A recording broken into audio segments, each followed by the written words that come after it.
Hello everybody, this is Fernando for the latest Cryptids and Monsters video. Alright, let's go ahead and let's continue the fabulous book Mysterious Monsters, Fact or Fiction. We're still on chapter 1, but in this case it's going to move to part 4, where we start talking about yet another famous all-star. This one has to do with the world famous Chupacabra. I recently did a video about it, 20 things you didn't know about the Chupacabra. I'll include the link for it below in case you haven't had a chance to see that video. But in this case, this chapter, along with another one, will feature it as well. So I'm going to go ahead and talk about it here, and then I'll give my own thoughts and opinions on it too. Definitely an all-star. A lot of people still have a lot of good views and comments associated with this, so I'm always happy to feature this creature here. But this chapter is called Many People Have Witnessed the Chupacabras and Its Work. So let's go ahead and let's talk about that here, and then again, let me know what your thoughts are too. So this is from the author Bucky McMahon, and here's what he states. In the fall of 1995 in Canovanas, Puerto Rico, more than 100 animals, goats, chickens, dogs, and others, met mysterious, violent deaths. Many of the animals appeared to have died of a single puncture wound to the neck, and many were said to have had all of their blood drained from their bodies. The evidence pointed to an unknown animal as the culprit. These were not the first such deaths, as they wouldn't be the last. From time to time, eyewitnesses caught glimpses of the killer, said to be a smallish creature with strong, kangaroo-like back legs, small front legs, and large glowing red eyes. Witnesses reported that the creature had strange, scaly fur that appeared to change color in different light or when seen against different backgrounds. The creature also appeared to have a ridge of spines along its back. Soon, the creature came to be called El Chupacabras, the coat sucker, because some of its early victims were goats, an important livestock animal for many Puerto Rican farmers. Goatsucker reports spread across the island and then appeared in Mexico, Central America, Florida, Texas, and elsewhere, primarily in Hispanic communities. The height of the Chupacabra's frenzy was from 1995 to 1996, but people have continued to report encounters with the creature or its nasty work. The Chupacabra has thoroughly captured the imagination of the public, leading to songs, t-shirts, and even festivals devoted to the vicious beast. While many people believe that there are more ordinary explanations for the activities attributed to the Chupacabras, many others believe this is a creature different from any known animal. Just what the creature is a subject of much speculation. In the following article, Bucky McMahon describes some of the eyewitness reports and efforts of Canovanas Mayor Jose Soto to capture the Chupacabras. McMahon is Outside Magazine's San Juan, Puerto Rico bureau chief. And here's what he said. Canovanas, Puerto Rico.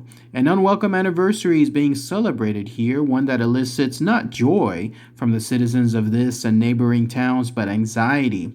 It was a year ago this month, September 1995, that the residents of Guaynabo, a suburb of San Juan, awoke to a troubling scene. Strewn about in the yards of several homes were the still bodies of 2 rabbits, 2 guinea fowls, and a dozen chickens. Their necks were perfectly perforated by double-fang bites, and their corpses had been drained of blood. 2 days later, in Canovanas, a small city of 37,000 people located 30 miles east of San Juan, Michael Negron, 25, discovered an agile, erect, 2-legged creature hopping animatedly in the dirt outside of his house. It was about 3 or 4 feet tall, with skin like that of a dinosaur, he said. It had eyes the size of hens' eggs, long fangs, and multicolored spikes down its head and back. These 2 incidents, the first in a pattern of unusual events that have swept across Puerto Rico and much of the rest of the Western Hemisphere over the last 12 months, seem to warrant further investigation. A few days spent not long ago questioning the citizenry of this rainforest hamlet produced the following details. The creature seen by Mr. Negron did not display friendly behavior. The morning after the sighting, Mr. Negron's brother, Angel, 27, observed the same beast crouched over the family goat, Suerte. Attempts by Mr. Negron to rouse the mysterious creature succeeded, and it retreated hastily into the jungle. Mr. Negron then turned his attentions to Suerte, lying dead in the yard. The goat had been neatly slit open and disemboweled, its warm viscera glistening in the morning sun. Gazing upon the scene, Mr. Negron later admitted to being struck by the surgical care that had been exercised upon his goat. It was his opinion that the unfamiliar predator had been browsing expertly through the goat's entrails, looking for something. In the months following these encounters, other sightings were reported in the vicinity of Canovanas, a densely populated city of ramshackle shacks and pastel cement homes perched on steep, lush hillsides. At least 15 people witnessed the creature. One Canovanas townsperson found his cow lying dead in a field with 2 punctures in its neck. Another man, who maintained a small chicken aviary on the roof of his home, guarded by the family dog Toyo, found the aviary plundered and the fowl dead. Later, the dog was located behind the house, trembling in a state of fear, according to the farmer. On another occasion, the creature paused on the sidewalk outside of the home of Madeline Tolentino, studying her as she hung her laundry out to dry. Mrs. Tolentino, 31, joined her husband and a neighbor in a hurried attempt to tackle the animal, which she described as both alien-looking and kangaroo-like, with powerful hind legs and a strong sulfurous odor, but the beast managed to escape. Disturbed by these developments, residents asked Canovanas Mayor Jose Soto Rivera to mount a campaign against the animal, which had acquired the name El Chupacabras, the goat sucker. Mr. Soto, 52, agreed. Whatever it is, this creature is highly intelligent, he later explained to the viewing audience of Cristina, a Spanish-language talk show taped in Miami. Today, it is attacking animals, but tomorrow, it may attack people. Next segment is Midnight Jungle Searches. Given Mr. Soto's personal involvement with the goat sucker, his perspective seemed necessary when examining how a community is affected by the invasion of a vampiric, possibly otherworldly predator. Happily, Mr. Soto agreed to sit for a lengthy interview, reclining in a leather chair at his mayoral headquarters, which occupies a prominent location of the town's shaded square. Known locally as Chimo, a nickname from his days as a standout boxer, Mr. Soto is a quiet, ruggedly handsome man with a thin, dapper mustache. Before becoming mayor, he also pursued careers as a soldier, a mailman, and a police detective.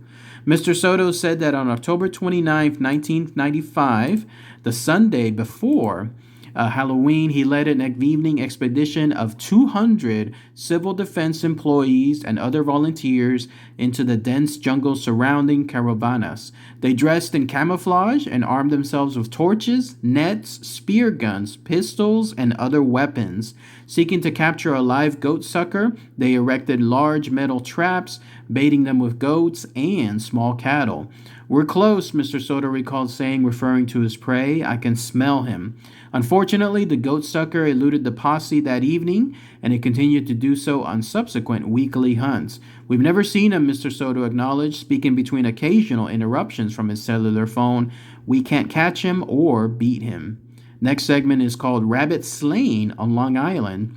But even as Mr. Soto redoubled his efforts, the goat sucker's range grew. On a northwesterly track with a flurry of sightings in South Florida, Texas, California, Mexico, Costa Rica, and the Dominican Republic. Reports detailing the goat sucker's movements arrived daily. Fears of imminent human casualties, the driving force behind Mr. Soto's campaigns against the creature, were realized on April 15th of this year, 1996, with the first goat sucker assault on a human. Juana Tizoc, 21, received multiple bites and lacerations after being attacked by a goat sucker while strolling the fields near her family's farm in the town of Alfonso Calderon in northern Sinaloa, Mexico.